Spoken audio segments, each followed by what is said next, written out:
This mature audience is only, so if you can't stand the heat, stay away from the fire.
It's Monday night. What's up, Raider Nation? Boom, boom, boom, boom. I am the Commish, coming to you live, as always, from the friendly confines of Hardcore Challenge Live Studios. And just where is that? Well, man, I know it's been a long weekend. Coming off a rough Sunday. So let me give you some simple directions. We're just down the street, past the house, with the boarded up windows. Make sure you stop at the corner and ask my man Joe. He's a gentleman, he's a scholar, as well as a man of commerce.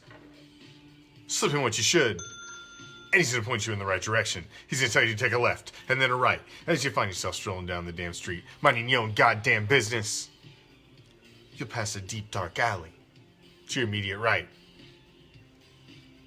Now, as you pass that alley, a cool breeze will hit you that chills you right to your skeletal core, and you'll find yourself asking, was that the autumn wind? You goddamn right. Should you venture down that deep, dark alley? Well, of course you should, because what you're going to find at the end is a special little place that we like to call deep behind the enemy line. This is Raider Reaction. And this is a very special Monday edition of the Raider Nation Report with yours truly, as Big L just basically walked in the door returning from the Houston game, and he will be on the show with me tomorrow, and we'll get into all of that tomorrow night. So we'll flip-flop Monday and Tuesday, and tonight you get me for a solid 60 minutes of everything silver and black. So let's get right into it. Sundays are full of emotion when you lose, and Monday is more of a reflective day.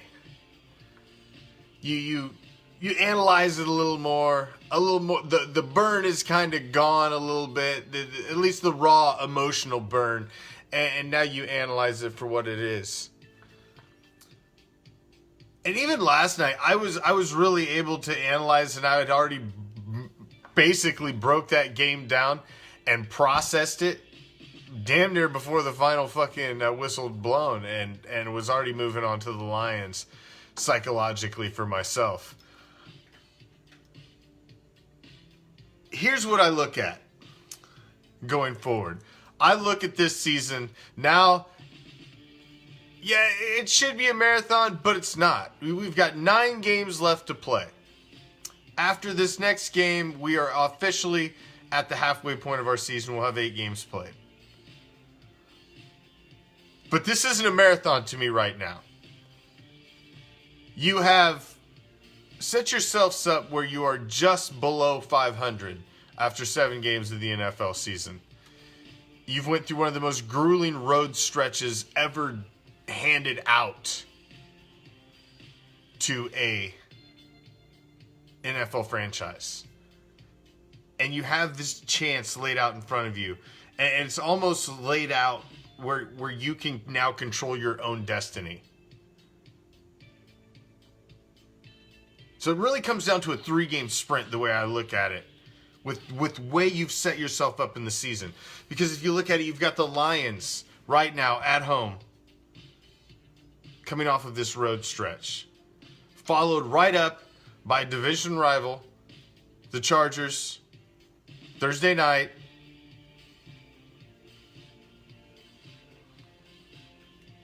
Short week, but a very winnable game.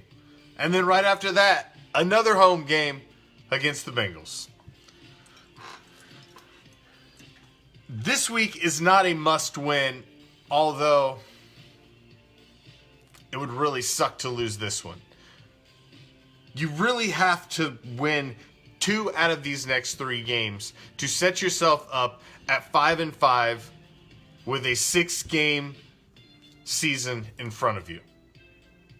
And hope that you have some sort of leverage at that point.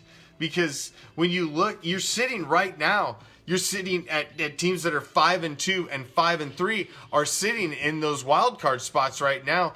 And you're a team that's 3-4, and you're looking up at teams that you've now got to catch that are 5-2 and 5-3, even to get those wild card spots. So if neither one of those teams slip a little bit, and all of the teams that are front runners currently continue striding, you could find yourself not even really having a chance at contention at 5-5. I don't think that pattern's going to continue. So to even have a shot and hope, you got to win 2 out of the next 3. Or you got to run the table with this little 3-game home stretch. It's doable. But this team hasn't shown me yet that you're that team that's ready to step on the throat, that's ready to circle when you see blood in the water, and just completely smother a team at the end of a game. We've put ourselves in the conversation at the end of a game. We put ourselves to be competitive right until the final whistle of the game to have a chance. So you've now taken that step where you're not this team that by half you didn't even have a chance anymore. You mentally, your guys are packing it in. You're fighting to the whistle now. You're in contention with these teams that are supposed to be the top teams in the AFC. Yeah, I mean, you took down the Colts, who's a playoff team, supposedly, this season.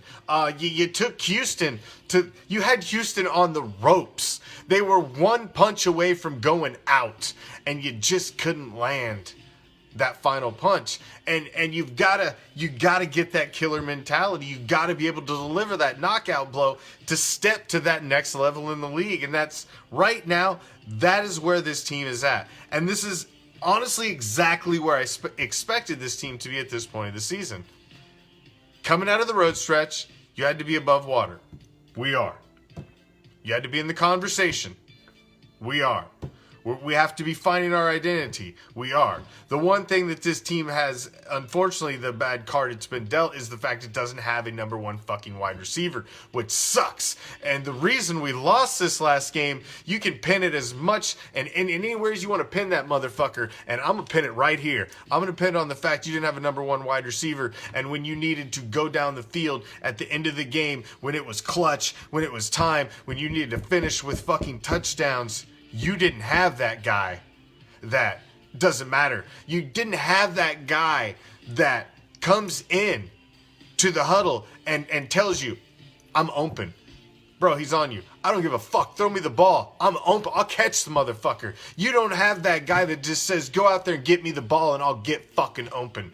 You've got guys that you're trying to make number one wide receivers, and they're just not. And as much as we want to sugarcoat it and fucking blow smoke up everybody's ass and fucking dance around the fucking rainbows and listen, it's not happy time. And you can fucking send that shit.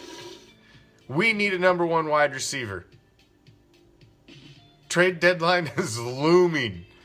It's not going to happen. I mean, the wide receiver fairy is not going to come slip on under fucking John Gruden's pillow tonight. Fucking gonna wake up next to fucking Mike Mayock in the morning like, sup? When's practice? That ain't gonna happen. So, we are what we are. You seen Hunter Renfrow finally get his, popped his cherry, got his in.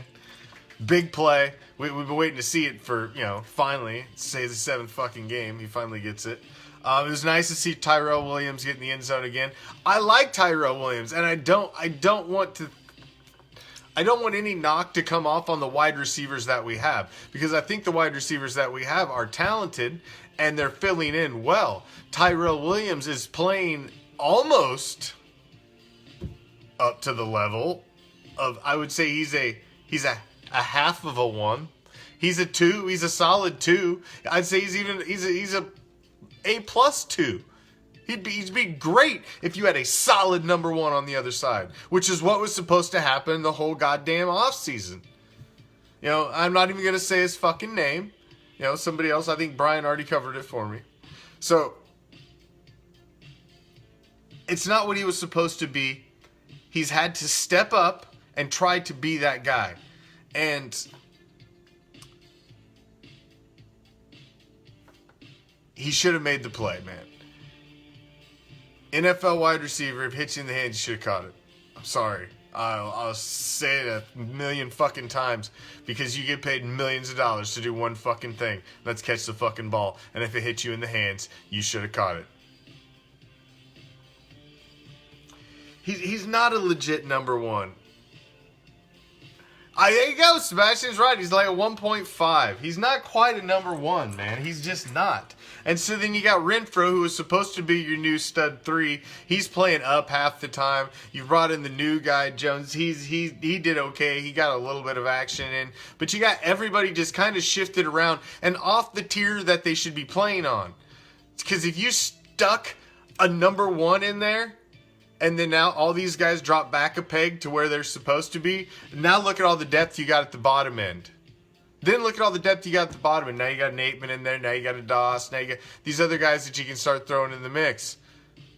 It's when you're missing the top. I agree, Randy. Should have caught the fucking ball. Catch the motherfucking ball. You got one job. One job.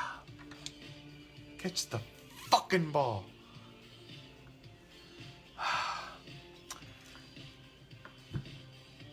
Drop 2. I agree. Matthew, that's what I'm saying, man. That's where it killed us not to have that solid number 1. Derek Carr is leading the league in passing completion percentage. He's getting it done with a fucking rotisserie of wide receivers out there.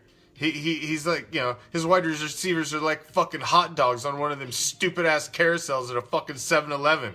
And he's just throwing it to whichever fucking dog comes around. And he's completing them. So I can't put on Carr. There's at some point things just got to go your way. When you're trading touchdowns with a team that everybody's talking about how they've got the possibility that the Texans are going to take that next step this year, blah, blah, blah, all that fucking whatever. When you've got all that, you've just, I don't know, man. When you're trading touchdowns with a team like that, you can't just get into the end and like, we'll take a field goal. And you've got to have that number one. And you dropped it, and then you dropped it again. It was the most clutch time of the fucking game. Freddie, I can't even say that. You can't say, no, you can't even say that, Freddie. Josh Jacobs doesn't need to do a motherfucking thing else. Josh Jacobs comes in with fucking a shoulder beat the fuck up. He's a little guy as it is. Comes in, beat the fuck up with a shoulder, and was still lowering the boom and doing everything he could. Josh Jacobs, not even close to 100%, went in and balled the fuck out and played amazing. The rest of the team has to pick it up, man. The rest of the team has to pick it up. It can't be all fucking Darren Waller and a fucking wide receiver catch here and there. That you can't have that. You can't have that. At some point in the game, they've got to be worried about you stretching them. You've got to be worried about you stretching them at some point in the game. And that's what we're missing, man. That's what we're missing. Everybody's playing off a tier on the offense, and it's unfortunate. It's unfortunate, that as much as nobody wants to talk about it, you got to talk about it. We got straight fucked in the offseason. We tried to play with a fucking cancer that we should have never fucking played with, that we should have known better. We tried to go with the Raider way and give the guy a second chance and all that shit that's fucking worked a million times for the fucking silver and black in the past. But it didn't fucking work out this time. Just didn't work out. We rolled the dice and we lost on that one. And that was a big gamble. You were gambling with your number one wide receiver position. You didn't draft wide receiver talent to come in and fill in for that. You didn't fucking go out and trade for it. So, I tell you what, what I think about AJ Green, Craig? That motherfucker's been on my fantasy team for about 3 years. I got about a fucking half hour to fucking bend your ear about fucking AJ Green and his fucking talent. That motherfucker couldn't even fucking stay healthy to make it into this season. I was going to be a keeper on my team. Fuck AJ Green. That's a paper mache motherfucker, and I don't want him. He's not a number one because he can't stay on the field. Fuck AJ Green. Done fucking with my silver and black attack, motherfucker, who happened to whoop some ass this week, moving to 5-3. Thank you very much. Led by DC4 and Josh Jacobs getting it done. Of course, I got Tevin Coleman at my fucking flex who just gassed motherfuckers. Oh yeah, it made me look like a football genius this week. Love that. Love that. So, all of you that are insane concerned, and you're like, oh man, 3 games, 2 out of 3. No. I almost call this week. I'm on the edge. I mean, I'm standing there. I'm looking at the edge of calling this game a must-win game. A must-win game. It's real goddamn close to being a fucking must-win game. It really, really is. You've got a team who's 3-1, and it's the fucking Lions, man. Come on. It's the kiddie table dwelling motherfuckers. They're right around the fucking corner on the fucking table from the assholes that we just lost to. We can't lose to 2 kiddie table dwelling motherfuckers in a row. So, that just can't happen. So you got them coming in at 3-1. We're 3-4. This is, for these two teams right here, this should be a game where you're like, we're at the midway point of our season.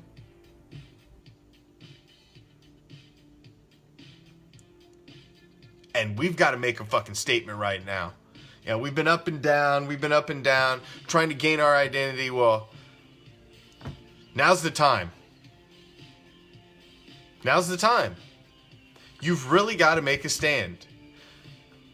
I have saw a lot of growth out of this team. And I'm amazed by the guys that say, the fucking defense, nobody's getting better, this and this and that. No. I don't see that, man.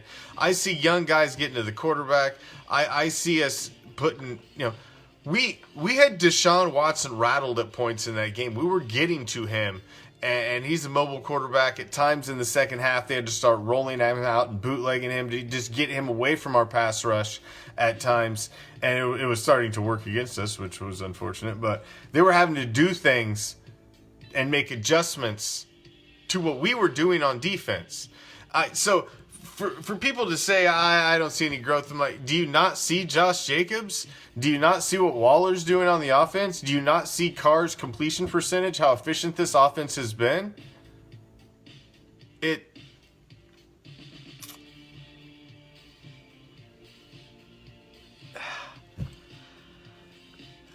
This is what this team was supposed to be right now.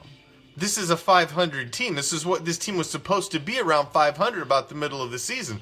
That's what this team was supposed to be. If they were on track and on path for being something this season, that's what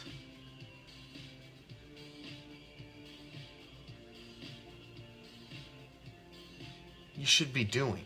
That's the path you should be on. We're right on course. We got to win this fucking game this week.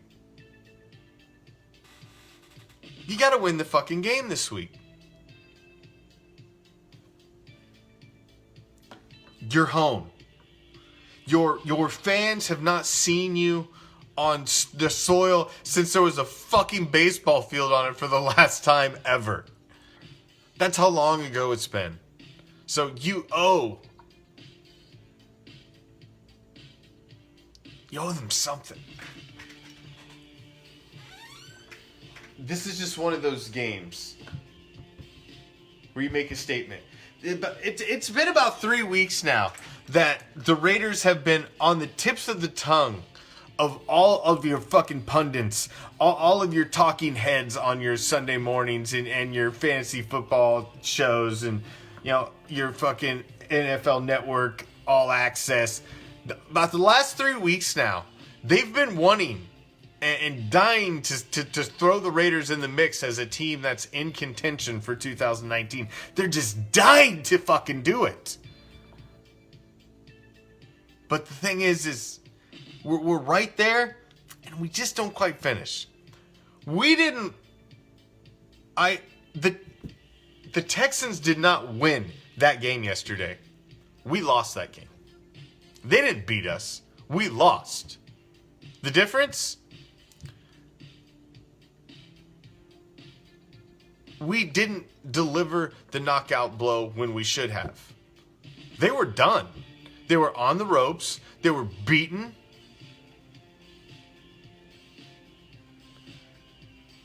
And it's unfortunate. It's one that got away. Like I said, that almost makes this one a must win. Almost.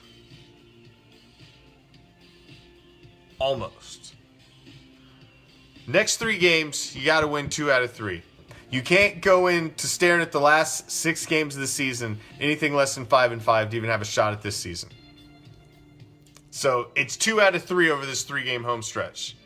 You do that, and then you're looking at the Jets. The Jets and the Chiefs. You split those games, now you're 6-6. But now you're getting to the point. See, as everybody starts, this is Super Bowl. It's simple fucking math, people. Look at that right there. So let's say for instance, we beat the Lions, we lose on the short week to the Chargers, and then we beat the Bengals. So we go 2-3 like I project we will over the next 3 weeks. And we end up at 5-5. Then you got the Jets, the Chiefs. You split those, so you're 6-6.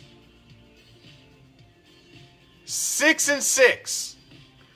Do you realize now at this point, you've allowed yourself maybe only 1 loss the rest of your fucking season?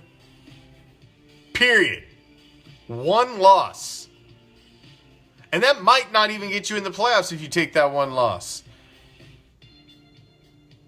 10-6 will usually get you in. But there are seasons that it hasn't.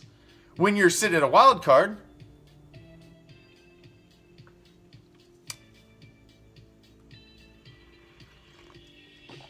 Losing a game like the Texans when you're starting to creep into this part of the season, it just hurts because it starts to work into the mathematics of it all. And that's just, it's not good. It's not good. 2-3. 2-3. I'd like to see us run the table on this home stretch. And it's doable. It's doable. I was calling it this offseason, man. I just felt like I started to see it last season that the Phillip Rivers fall off was starting to come.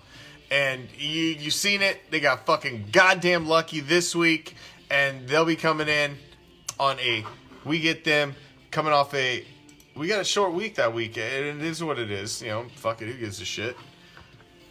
Got to win against the Lions. And then you go on and get a little primetime action against the Chokers. You know, I'm sure they travel well. They'll be like, one Choker fan in the stadium. Somewhere. I don't know where, but somewhere, I'm assuming. Somewhere.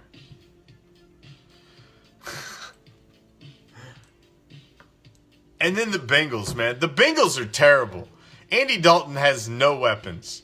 Trust me, I got Andy Dalton sitting on my bench as like an emergency in case both of my quarterbacks in fantasy break a femur.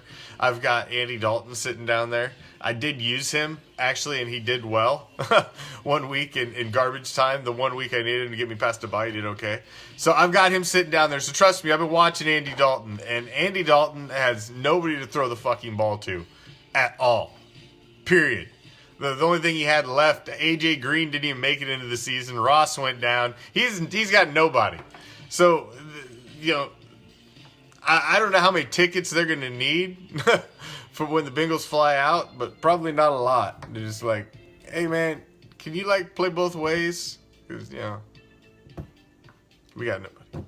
So, 3 very winnable games coming up. And it's amazing, man. Since I've been doing this show and the Raider Reaction page over the last 3 seasons, what I've noticed is Raider Nation is some bipolar motherfuckers, man. For a good portion of them, it's very bipolar. They are hot and cold like a motherfucker, just borderline. Need some Thorazine or something, some Ritalin. You need a little of this. Something. Because 1 week you're up here, next week you're down here, next week you're up here, next week you're down here, next week, 1 week you're like, fuck Carr, he sucks, then, oh man, fuck DC for MVP. And the shit that I've seen this week was just insanity. Man, we can't close, can't win a fucking game, we suck. We were in the fucking game. Everybody's been talking about the Texans as they're like number 2 or number 3 in the AFC. They're like the teams ready to take the next step and fucking challenge and shit. And we had them on the ropes, man. We had them on the ropes. It was just so sad that the fucking knockout blows we were swinging at the end just kept missing the fucking mark. That's all that happened. They got to end up standing there and ready to fucking fall down. It's god damn it, that pisses me off that we lost that game. Because there's one thing to lose a game and you just got, you sit there for fucking 3 hours and watch your team get fucking absolutely fucking freight trained. And, there's that type of loss. There's the ugly loss. But there's the loss like that where you're just sitting there like, you can't even process it because you don't even know how you lost that game. Because they didn't play bad. You didn't turn the fucking ball over. You got to the quarterback. You had a decent running game. You start to check the boxes and wait a second. I can't even say the bullshit calls, Roger. Yeah, there were some, but no more than about par. I wouldn't say there were any that cost us the game. I would say drop catches cost us the game. If I had to pin it, if you ask me one thing, I'd say drop catches in the clutch. The fact you didn't have a number one wide receiver. You didn't have that guy. Your quarterback has to have that guy. I talked about it all off season, and I thought that's why I was willing to deal with fucking Captain fucking Psycho. Because I thought Captain Psycho was bringing a fucking set of number one hands with him. So I was willing to deal with him. I preached it all off season. Fuck no, Tyrell Williams ain't a number one. He's a number two. But that's the problem. A quarterback needs a number one. You're fucking, Montana needed Rice. Fucking every fucking great, Stabler needed Biletnikoff. Fucking, Plunkett needed Branch. Every great quarterback needs that wide receiver, that guy that you're in sync with. That you've got that, when it's down there, man, and you're the quarterback scrambling, and that guy, they just know.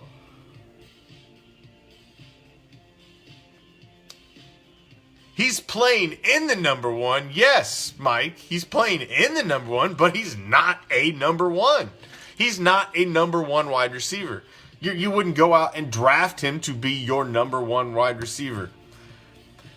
Zay Jones, maybe, but he's not a number one either. They're playing the part. Today, playing your number one wide receiver, Tyrell Williams.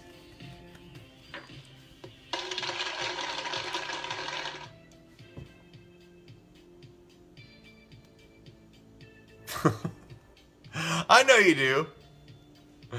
I know you do. But that's the thing. It's everybody, all those guys are playing a tier off. So now you've turned up the pressure on each one of their positions just a little bit. So now Tyrell Williams is supposed to be a number two. Now he's playing as a number one. So now the pressure's on him.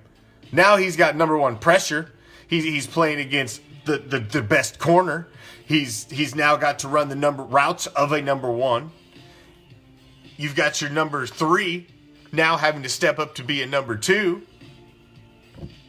And same thing. Now he's running routes he typically wouldn't run. Now instead of getting the leftovers out there in coverage, now you're stacked up against their number two every damn time.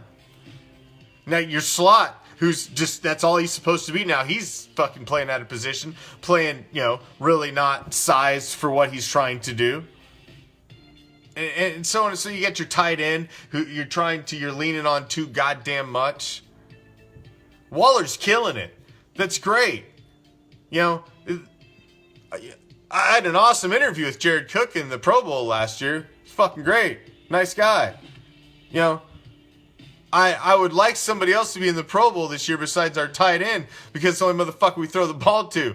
He's the only guy that got any stats last year also. And that's kind of what we're doing to Waller right now. Yeah, he's get Jared Cook syndrome. Derek Carr doesn't have anybody else to throw the fucking ball to. So he looks to tight end. Tight end. I got this sure-handed tight end. At least if he's in traffic, he's a big motherfucker and he'll catch it.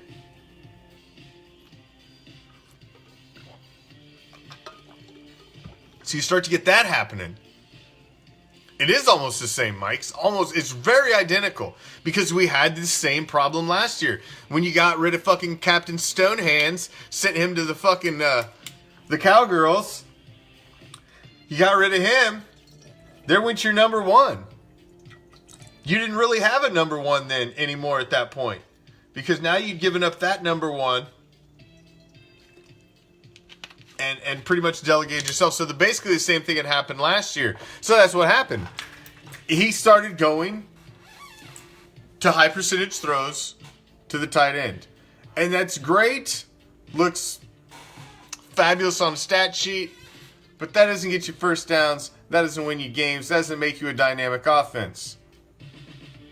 Right now, We're a safe, kind of boring offense. We run the ball, we dink and dunk, we throw to the tight end, and we don't really stretch the field, and we don't really take those chances deep. Because we don't have those pieces. But we can stay in games, and we can win games if you run that formula and you run it right. Because you look at Derek Carr, he's being efficient. It was 11 touchdowns, only 4 interceptions. I mean, the guy is doing well. He's got a 72.1% completion percentage, 1,695 yards. He's playing well this season. It's just when stats don't translate to W's, you get a little bit of that Dan Marino syndrome, you know, where you're like, yeah, and that's great.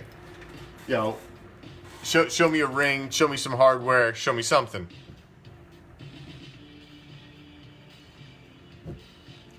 Oh man, come on. Terrell Owens, Des Bryant. Who else you got? There's nobody else out there. There's not, man. I mean, who do you go get a number 1 wide receiver right now? And you know, you had all that crazy talk, you know. The one guy liked to come on and tell you that where's the snappy jacket, you know, that we were gonna go get the fucking guy, the guy from the Vikings. Like, come on, man, that dude ain't fucking going nowhere. Get the fuck out of here. Number 1 wide receivers just don't bounce around from team to team mid-season. If they do, you probably don't want to touch them. Exhibit A. Let me show you what happened last offseason with the silver and black. Yeah, like, yeah. Ocho Cinco, he's out there. Shit. We can go sign him. Ocho Cinco, Terrell Owens. Julio Jones, yeah, sure. Well, how the hell are we going to... I mean, maybe... Does Julio Jones want out of that Atlanta shit that bad? Is he just like... He's done with them kitty table dwelling motherfuckers, and he's just like, man, listen, I've had enough. I seen the peak as high as I'll ever get being a shitbird. Would he want out that bad?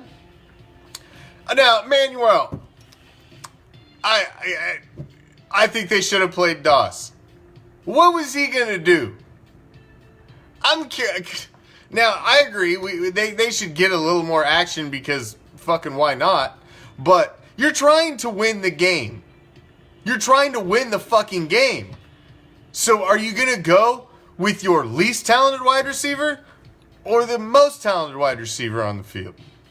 I mean, this was a guy who, coming into the NFL season, was on practice squad, and all the other 31 other teams looked at him and kept his ass on practice squad too. They didn't pick him up. So it's not like he's fucking, you know, Tim Brown and waiting. When he's got out there, he's done okay. But at no point has it been fucking top 10 on ESPN like, oh, fuck. Look at Doss. Now. Come on now. Our best fucking bet coming in was rolling with Tyrell Williams. Get as much as we could have got out of Zay Jones. Roll with Renfro, fucking deal it to Waller, get a little more pass action out of Jacobs, and hope to fucking pound the rock down the throat on the run.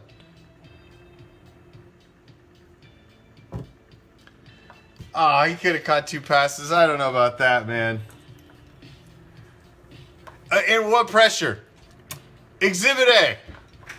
Here's the only pressure that Keelan Doss ever faced in his NFL career. I watched it. We all watched it. It's called Week 4 of preseason. Keelan Doss came in knowing that all you had to do was ball out in that game against a shitty-ass fucking defense, and you signed yourself a fucking contract. And he went out there and looked like ass because he couldn't handle the pressure of Week 4 in preseason against a Week 4 preseason defense. And his ass went to practice squad. That's why you're not going to stick him in the most clutch time of an NFL game and say, Keelan, go win me the game. Because he didn't have the fucking stones to stand in there and nut up in week 4 of preseason.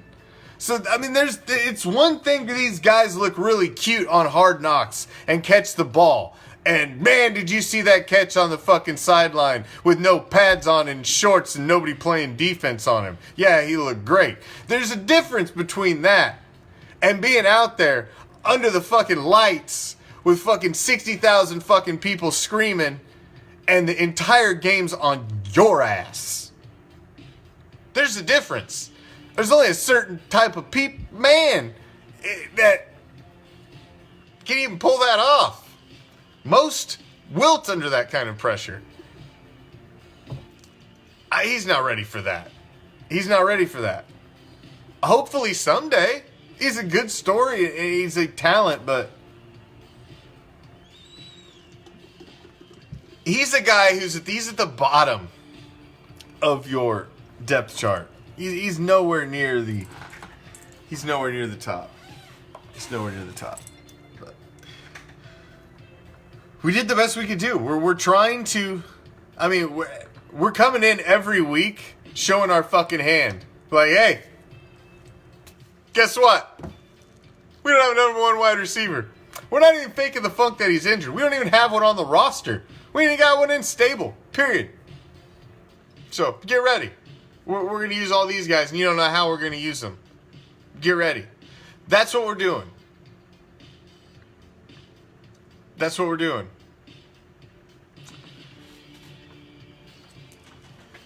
True, Al. That's true.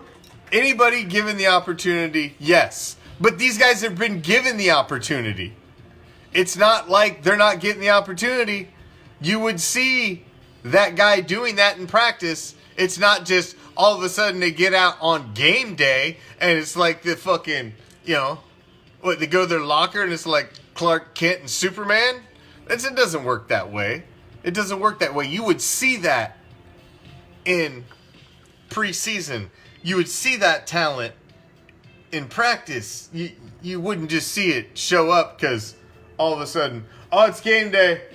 Oh, it's the biggest moment of the game. You know what? Hey, you, down there at the end of the wide receiver bench, why don't you come in here? We're going to throw you the ball right now. Yeah, the game's on the line and all. We're paying you the least, so we're gonna throw you the ball. That's not how it works. It's not how it works. You got to show something to get that. I guarantee you, Antonio Brown was showing something before he got this fucking thrust in there. But he was a 6th round draft pick. Well, yeah, but it's not like he just walked out there on the field like fucking Rudy. Started catching the ball everywhere. Da, da, da. Like this was some fucking Disney movie. Got fucking Mickey over on the fucking sideline and singing, "It's a small world after all." No. Come on now. Oh. Man. I miss being on here. I'm glad I'm back. And thank each and goddamn every one of you for joining me. As always, I appreciate each and every one of you that hangs out with me here on RAIDER ReACTION. You guys are the shit. And I will be back tomorrow night. Big L is going to be in the house tomorrow night with me. He just got back from the Houston game. Unfortunately, it wasn't a stellar road trip. It's always a good time when you're hanging out with the Raider Nation. But sour on the return just didn't get it done, man. Just didn't get it done. Should have got that W. As Derek Carr said, he was a 1,000% thought he should have won that game. 1,000%. Well, we all fucking thought that. I think that game. I tell you what, man. I had to go after the game, because I do that post game reaction, and so by that time in my time zone, it's fuck, man. It's getting like 7:30, and my wife's fucking beating on the door of the studio. We gotta go get fuck that guy. No, we gotta go get the groceries. I'm like, all right, I'm just like, fuck you. And the whole time we're driving around, I'm just like, out of nowhere, I'm just like, man, we lost the fucking Texans. She's like, I don't know how many times I said it either. I just couldn't get over the fact, lost the fucking Texans, motherfucker. Because it was just one of those games, watching it, you weren't really, I didn't get upset. We weren't really playing like shit. We were scoring. It was exciting. We were playing well. We were getting to the quarterback, running the ball. I mean, fucking everything you wanted to do is pretty much all right. And then somehow right at the end, I started to see it happening too. And it was like, fuck. We're going to lose. And it was right when we were kicking that field goal instead of scoring a touchdown. And I was like, this is going to be bad. They're going to come back and score a touchdown. Now we're going to be on the fucking downhill fucking this back and forth exchange here. And that ain't good. Because we're starting to run out of time. And then that's what happened.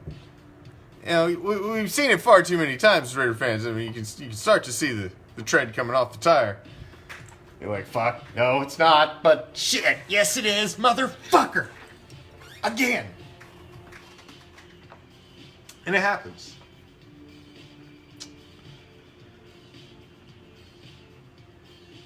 But it's the Lions this week. It's 4-4. And you're right back in it. You're 4-4. You really have the chance to have yourself at 6-4 and your season laid out in front of you if you can win these next 3 games. But I'm getting sick of saying that, and I've been saying it for 3 years. It's not that easy if you just win these next 2. It's not that easy to just win in the NFL. If you didn't just watch the last game, it's not that easy to just win in the NFL. That was just the Texans. They were falling apart. They lost some of their best players on their team as the game was going on, and we couldn't finish it. So just winning, it's not always that easy. I mean, the Lions, it's the Lions, and we kid, they're on the key table. Yeah, they got a $100+ million quarterback too. That their fan and their franchise and their fan base still thinks has the talent to get them somewhere. They're not a talentless team. They're a middle of the road team just like we are. That some days goes out there and lights it the fuck up, and then some days goes out there and looks like shit. Just kind of like what we do.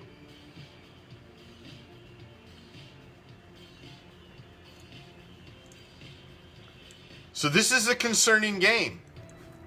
You've got 2 wounded animals right now that know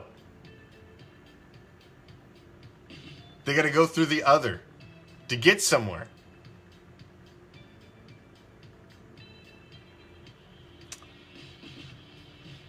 This is an interesting game. This is a really interesting game. This is it's almost a must-win. How could you say that, Joe? A depressing season? This is not a depressing season. How is this a depressing season?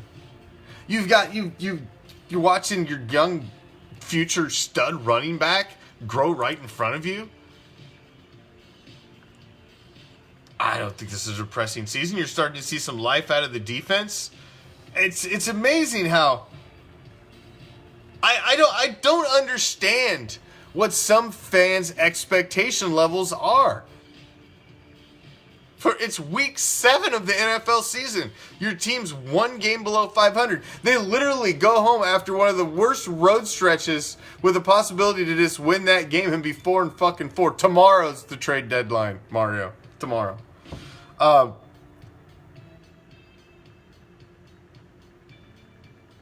can you not be optimistic?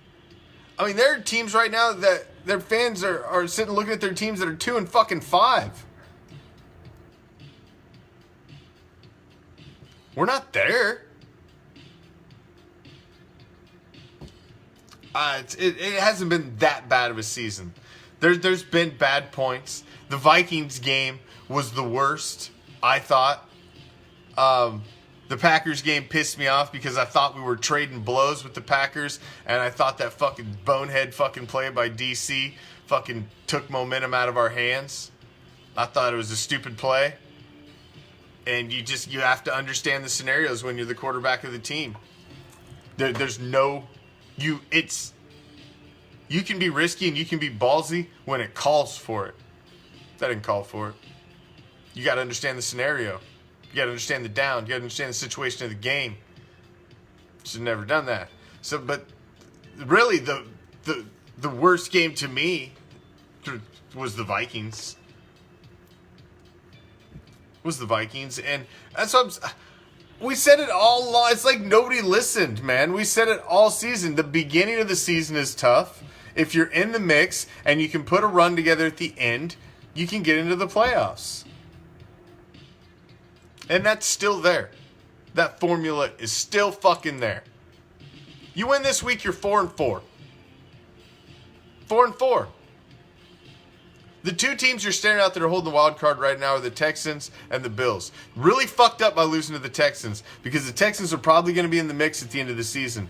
And hopefully they can go jump on up and get into the division crown so that loss to them doesn't kill us. Because, man, that'd be a bitch to lose a fucking tiebreaker to the Texans because of that fucking game. Because of that fucking game. You lose out on the playoffs because of that fucking game? How pissed would you be then?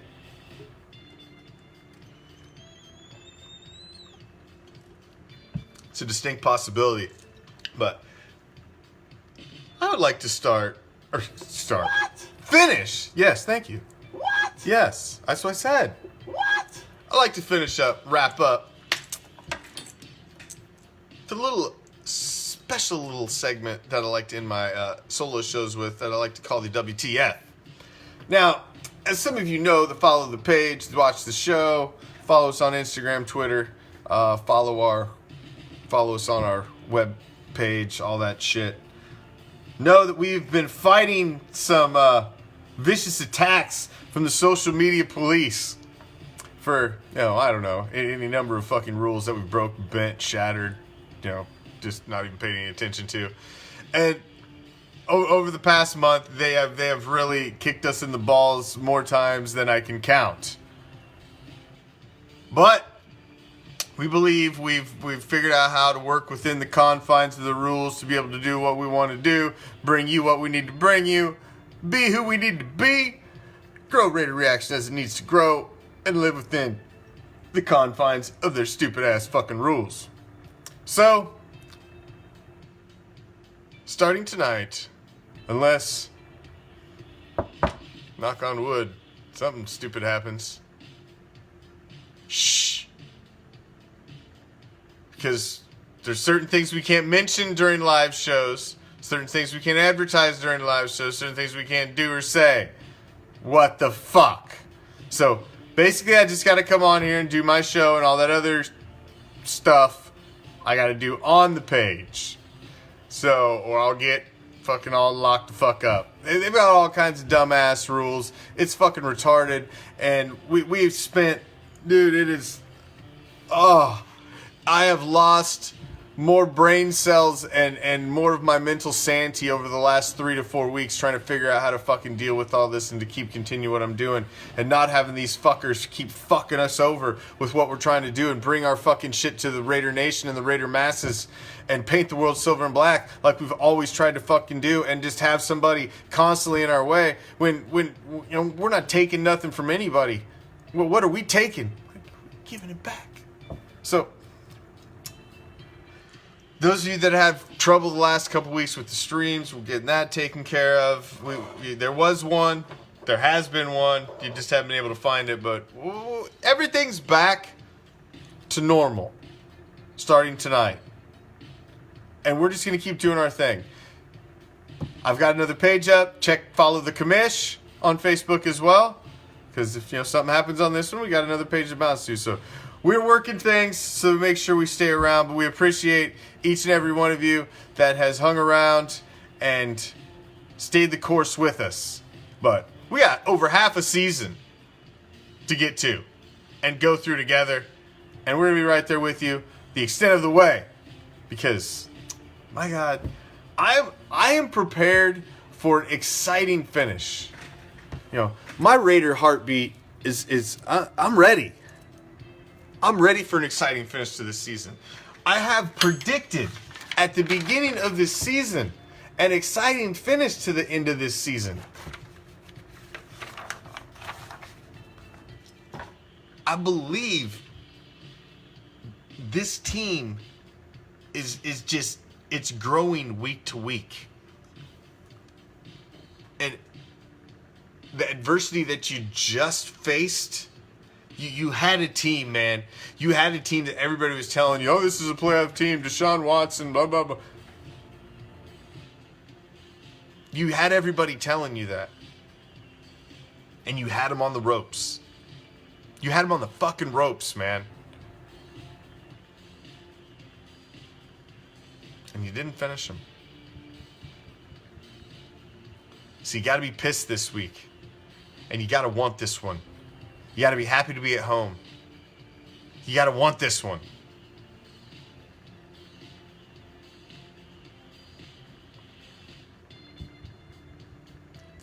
It's a big game, man.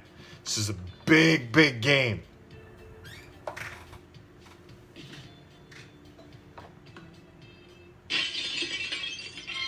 Make sure you join me tomorrow night.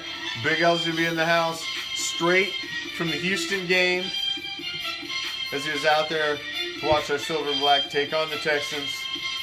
Battle to a close finish. But thank each and everybody for joining me. We'll be back every night this week. 7 o'clock Pacific, 10 o'clock Eastern, same Raider time, same Raider channel, every night this week. Make sure you stop in. Thank you all for joining us, each and every damn one of you. You guys are the shit. Thank you all for joining us. I've still got hope, man. I don't quite see the negativity. This team was not supposed to be a Super Bowl team this year. Everybody said it in the offseason, and then as soon as the season starts, it's like you forgot what you even said yourself before the season started. Don't get caught up in the hype and the talking heads and all that bullshit. And remember that this was a team in major rebuild. And they're starting to stand up. And they're starting to be something. Don't sleep on the Raiders yet. Don't sleep. Not just yet. Until tomorrow night, I'm out. Peace. Love. Raider Nation!